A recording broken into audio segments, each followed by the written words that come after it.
My name's Iain Pyle. I'm the manager of Shires Income. Shires Income is an investment trust which invests primarily in UK equities and aims to deliver a high level of income, but also the potential for capital growth over time. And we differentiate ourselves from most other UK equity income products by having a slightly differentiated portfolio with a weighting to preference shares, a holding in smaller companies, and also overseas equities as well, to give an overall diversified portfolio which focuses on delivering really resilient income, but also the potential for good growth over time. Current positioning of the portfolio hasn't changed an awful lot in the last quarter.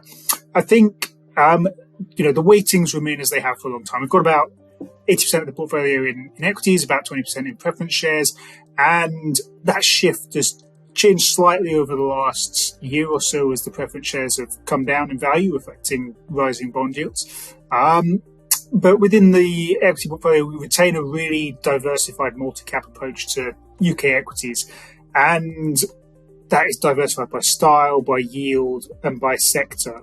If anything, we've been looking to just add a little back into the kind of quality and growth names recently as those stocks have become cheaper, and we're finding just a few more interesting options there at good valuations. But really what we're looking for is stock-specific investment cases where we believe we've got a difference to the consensus view rather than trying to weight the portfolio in terms of style, although obviously we'll always be overweight dividend yield and also a bit of growth in terms of our style exposure. So over the course of the portfolio lagged the market slightly, and that performance has really followed the trend we've seen for the last 12 to 18 months, which is that the equities have actually performed pretty well, but the preference shares have been a drag, and that's inevitable. As bond yields rise in an environment where interest rates are rising really quickly, then that means preference shares, which are a bond-like instrument, underperform. And that's to be expected. We know what's going to happen there to some extent, but what it doesn't really reflect is any change in the fundamental value of those preference shares. They still continue to deliver a really reliable high level of income, and indeed as the values have fallen, the yield on them is now consistently above 8%, so it's really attractive. And I think if we believe we're getting closer to the top of the rate cycle, which I think is what consensus thinks, then that headwind starts to abate, and that will hopefully turn into a tailwind if we get rate cuts in the future. Performance other than that, it's been really quite mixed as to what has done well in the UK over the last quarter. We've seen industrials remaining quite strong. Energy has been quite weak, coming into a seasonally weaker period of the market, but also because oil and gas markets have remained pretty well supported. And we've also seen, I think, more concern about recession coming down the track, particularly in the UK, where there's a concern about the domestic economy, and that's harmed some of the more cyclical domestic elements. But companies that we own are still doing very well, delivering upgrades and delivering good performance within the portfolio. And I'd highlight some fairly recent purchases like Melrose, which is a aero parts supplier, which has upgraded guidance and done very well in the quarter, or HSBC, which is a large Asian-focused bank, which is continuing to benefit from strong rate rises, strong economic growth in Asia, and delivering upgrades and a higher share price. So in terms of portfolio activity, it was a fairly busy quarter for us, and we had a few new positions. The first one I'll mention is Genus, which provides genetics for livestock production. And it's a really high-quality company. It's probably lower dividend yield than the typical thing we own in the portfolio, but it has really strong market positions, strong advantage due to its genetic knowledge versus peers, and over time it's delivered really strong earnings growth. It's been weak recently due to some headwinds for their main market in China. And I think that rising bond yields impacting more growthy and highly rated stocks.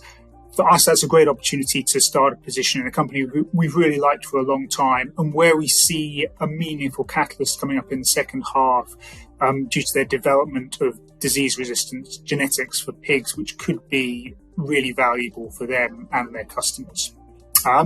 Second new position I'll just touch on is Sirius Real Estate, and it's not actually a new position for us. We held this one previously and sold it in September last year. We sold it back then because we were getting more concerned about the sustainability of dividends from the real estate sector. As interest rates rise and bond yields rise, particularly in the UK, then that ability to run a fairly leveraged real estate business and grow your dividend over time begins to get compressed. We're starting to see valuations reflect that now. So we're kind of dipping our toe back into the real estate sector, and Sirius Real Estate is one we really like. Good management team, really strong focus on areas serving small businesses in Germany and the UK, and a good track record of dividend growth over time. And in fact, they just put their dividend up again last month, which was a bit of a trigger for us to look at it again and get it back in the portfolio. And then the third one was another more growthy stock called IP Growth, which is a early stage investor in partnership businesses which just get spun out of UK universities. So it's very tech-led, very research-led, and a lot of the things they invest in are very early stage. So quite high risk, but potentially very high reward. The kind of businesses they own are things like fusion power, artificial intelligence, biopharma, things which could be quite meaningful in terms of delivering growth over the long term. What made it particularly interesting for us at the moment is that it is trading at a really meaningful discount to what we see as quite a cautious book value. So it's on about a 70% discount to its own valuation of its assets. And that gives you a huge margin of error if things don't work out, in our view. And there's been a lot of weak valuations in the private market space driven by higher bond yields and a lack of liquidity there at the moment. But as long as we believe that net asset value is roughly right, then even without assuming game-changing growth from some of their portfolio companies, I think it's a good way for us to get real growth potential into a UK equity income portfolio where perhaps you don't find too many things like that. In terms of things we exited this quarter, we sold out of British American Tobacco. It's obviously been a source of income for many years in UK equity income portfolios and in Shires as well.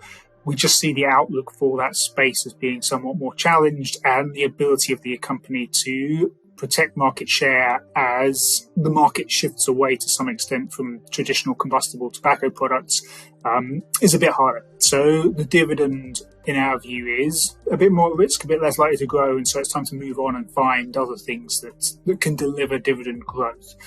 And we invest in some of the sales of that into companies which have some high yields, so Rio Tinto, HSBC and Diversified Energy, all things we expect to actually maintain or grow the dividend over the long term. And then we sold out of Decra, which is an animal pharmaceutical business. We bought into it actually earlier this year, so it hasn't been a long-term holding for us.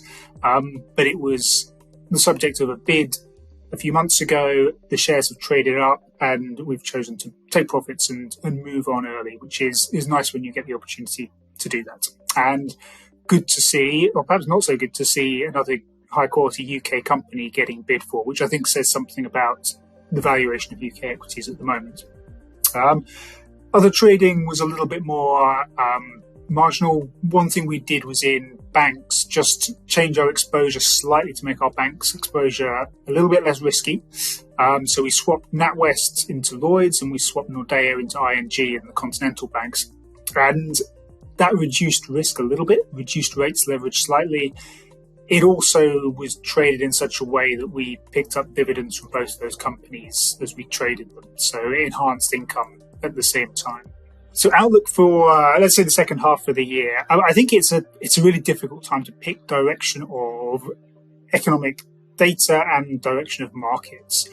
We see all sorts of conflicting forces. Economic data is generally getting better. We're seeing GDP estimates revised upwards, and confidence indicators, be it consumer or industrial, are moving upwards from very low levels. At the same time, consumer spending is looking a little bit weaker, and everyone seems to believe there is a recession coming. Even if it's next year, that risk is likely to remain live in equity markets for now. At the same time, equity markets have been pretty strong, and overall valuations look quite high in our view. So it's not a time to be pushing hard for big market upgrades. What it does feel like, though, is a really good setup for UK equities and income in particular. UK equities, because valuation discounts there are really quite meaningful, with a discount on earnings multiples at close to a record level and dividend yields of double what you would get in the US. And in a period where we suspect that market levels may not continue to move higher as they have done for the past decade or so, that income is going to be a really important part of your total return. So actually, UK equity income, with the combination of a really low starting valuation and a high yield, actually looks a really good place to be at the moment. And we continue to see companies doing very well, delivering good dividend growth with good balance sheets. And if we get a bonus from companies we own, like Deco, being taken out over the next couple of periods, then that's helpful as well. For more information on Shires Income, please visit our website or click the link in the description.